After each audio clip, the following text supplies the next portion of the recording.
Cinderella.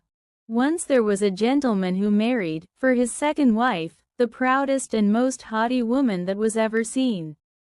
She had, by a former husband, 2 daughters of her own humor, who were, indeed, exactly like her in all things. He had likewise, by another wife, a young daughter, but of unparalleled goodness and sweetness of temper, which she took from her mother, who was the best creature in the world. No sooner were the ceremonies of the wedding over but the mother-in-law began to show herself in her true colors. She could not bear the good qualities of this pretty girl, and the less because they made her own daughters appear the more odious.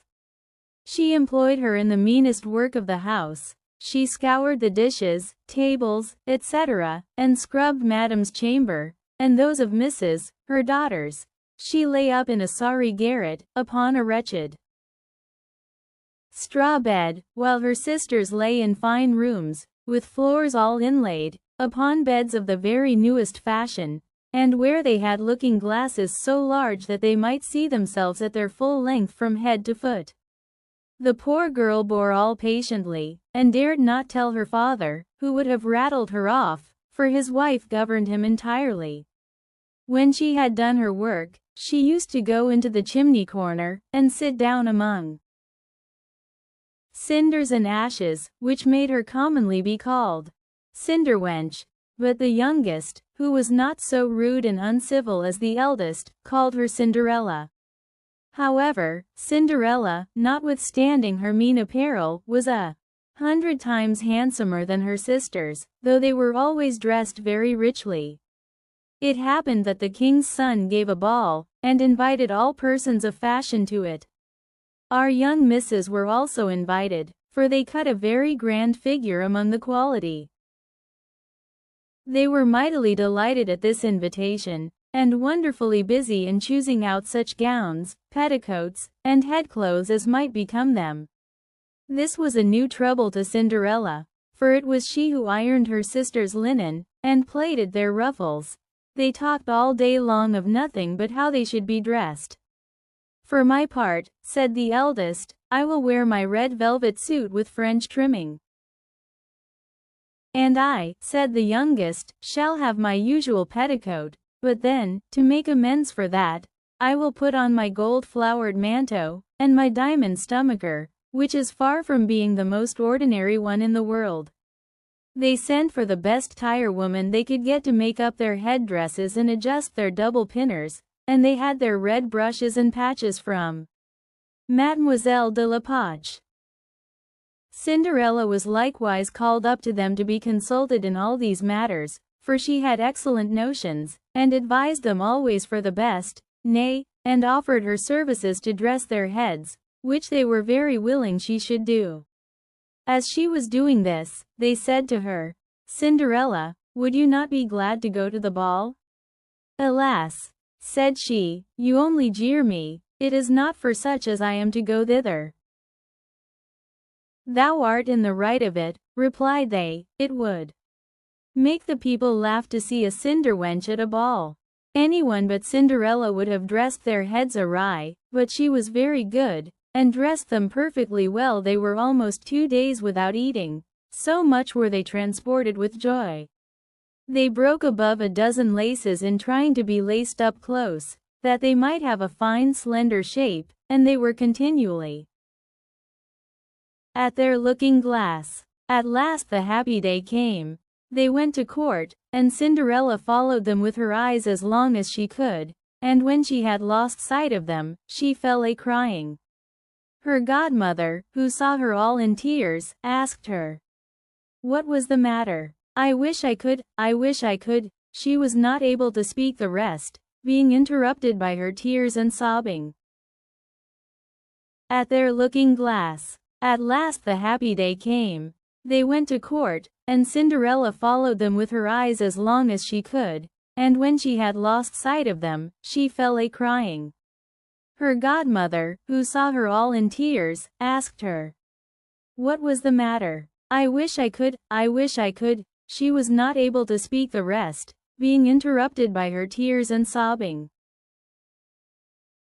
At their looking-glass. At last the happy day came. They went to court, and Cinderella followed them with her eyes as long as she could, and when she had lost sight of them, she fell a crying. Her godmother, who saw her all in tears, asked her, "What was the matter?" I wish I could," she was not able to speak the rest, being interrupted by her tears and sobbing. At their looking-glass. At last the happy day came. They went to court, and Cinderella followed them with her eyes as long as she could, and when she had lost sight of them, she fell a crying. Her godmother, who saw her all in tears, asked her, "What was the matter?" I wish I could," she was not able to speak the rest, being interrupted by her tears and sobbing. "Thou art in the right," replied her godmother, "go and look." Cinderella brought the trap to her, and in it there were 3 huge rats. The fairy made choice of one of the 3 which had the largest beard, and, having touched him with her wand, he was turned into a fat, jolly coachman, who had the smartest whiskers eyes ever beheld. After that, she said to her, "Go again into the garden, and you will find 6 lizards behind the watering pot, bring them to me."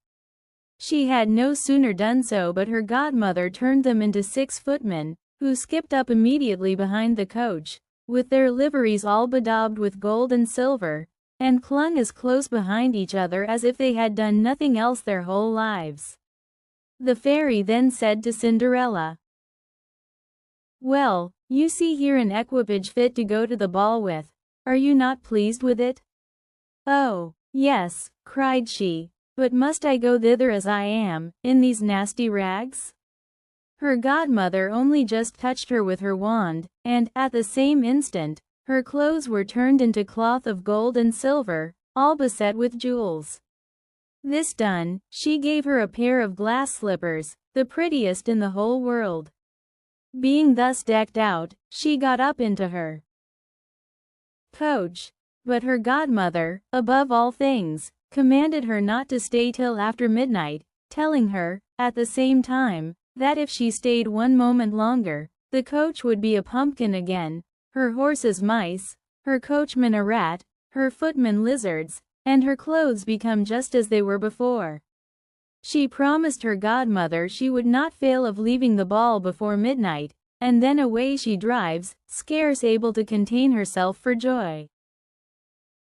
The king's son, who was told that a great princess, whom nobody knew, was come, ran out to receive her. He gave her his hand as she alighted out of the coach, and led her into the ball, among all the company. There was immediately a profound silence. They left off dancing, and the violins ceased to play, so attentive was everyone to contemplate the singular beauties of the unknown newcomer. Nothing was then heard but a confused noise of, "Ha! How handsome she is! Ha! How handsome she is!" The king himself, old as he was, could not help watching her, and telling the queen softly that it was a long time since he had seen so beautiful and lovely a creature. All the ladies were busied in considering her clothes and headdress, that they might have some made next day after the same pattern, provided they could meet with such fine material and as able hands to make them. The king's son conducted her to the most honorable seat, and afterward took her out to dance with him. She danced so very gracefully that they all more and more admired her. A fine collation was served up, whereof the young prince ate not a morsel, so intently was he busied in gazing on her. She went and sat down by her sisters, showing them 1,000 civilities, giving them part of the oranges and citrons which the prince had presented her with, which very much surprised them, for they did not know her. While Cinderella was thus amusing her sisters, she heard the clock strike 11 3/4, whereupon she immediately made a courtesy to the company and hasted away as fast as she could. When she got home she ran to seek out her godmother, and, after having thanked her, she said she could not but heartily wish she might go next day to the ball, because the king's son had desired her. As she was eagerly telling her godmother whatever had passed at the ball, her two sisters knocked at the door, which Cinderella ran and opened. "How long you have stayed!" cried she, gaping, rubbing her eyes and stretching herself as if she had been just waked out of her sleep. She had not, however, any manner of inclination to sleep since they went from home. "If thou hadst been at the ball," said one of her sisters, "thou wouldst not have been tired with it. There came thither the finest princess, the most beautiful ever was seen with mortal eyes. She showed us 1,000 civilities, and gave us oranges and citrons." Cinderella seemed very indifferent in the matter. Indeed, she asked them the name of that princess, but they told her they did not know it, and that the king's son was very uneasy on her account and would give all the world to know who she was. At this Cinderella, smiling, replied, "She must, then, be very beautiful indeed. How happy you have been! Could not I see her? Ah, dear Miss Charlotte, do lend me your yellow suit of clothes which you wear every day." "Ay, to be sure," cried Miss Charlotte. "Lend my clothes to such a dirty cinder wench as thou art? I should be a fool." Cinderella, indeed, expected well such answer, and was very glad of the refusal, for she would have been sadly put to it if her sister had lent her what she asked for jestingly.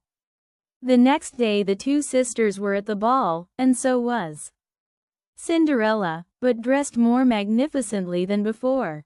The king's son was always by her, and never ceased his compliments and kind speeches to her, to whom all this was so far from being tiresome that she quite forgot what her godmother had recommended to her, so that she, at last, counted the clock striking 12 when she took it to be no more than 11. She then rose up and fled, as nimble as a deer. The prince followed, but could not overtake her. She left behind one of her glass slippers, which the prince took up most carefully. She got home, but quite out of breath, and in her nasty old clothes, having nothing left her of all her finery but one of the little slippers, fellow to that she dropped. The guards at the palace gate were asked if they had not seen a princess go out, who said they had seen nobody go out but a young girl, very meanly dressed, and who had more the air of a poor country wench than a gentlewoman. When the two sisters returned from the ball, Cinderella asked them if they had been well diverted, and if the fine lady had been there. They told her yes, but that she hurried away immediately when it struck 12, and with so much haste that she dropped one of her little glass slippers, the prettiest in the world, which the king's son had taken up, that he had done nothing but look at her all the time at the ball, and that most certainly he was very much in love with the beautiful person who owned the glass slipper. What they said was very true, for a few days after the king's son caused it to be proclaimed, by sound of trumpet, that he would marry her whose foot the slipper would just fit. They whom he employed began to try it upon the princesses, then the duchesses and all the court, but in vain. It was brought to the two sisters, who did all they possibly could to thrust their foot into the slipper, but they could not effect it. Cinderella, who saw all this, and knew her slipper, said to them, laughing, "Let me see if it will not fit me." Her sisters burst out a-laughing, and began to banter her. The gentleman who was sent to try the slipper looked earnestly at Cinderella, and, finding her very handsome, said it was but just that she should try, and that he had orders to let everyone make trial. He obliged Cinderella to sit down, and, putting the slipper to her foot, he found it went on very easily, and fitted her as if it had been made of wax. The astonishment her two sisters were in was excessively great, but still abundantly greater when Cinderella pulled out of her pocket the other slipper, and put it on her foot. Thereupon, in came her godmother, who, having touched with her wand Cinderella's clothes, made them richer and more magnificent than any of those she had before. And now her two sisters found her to be that fine, beautiful lady whom they had seen at the ball. They threw themselves at her feet to beg pardon for all the ill treatment they had made her undergo.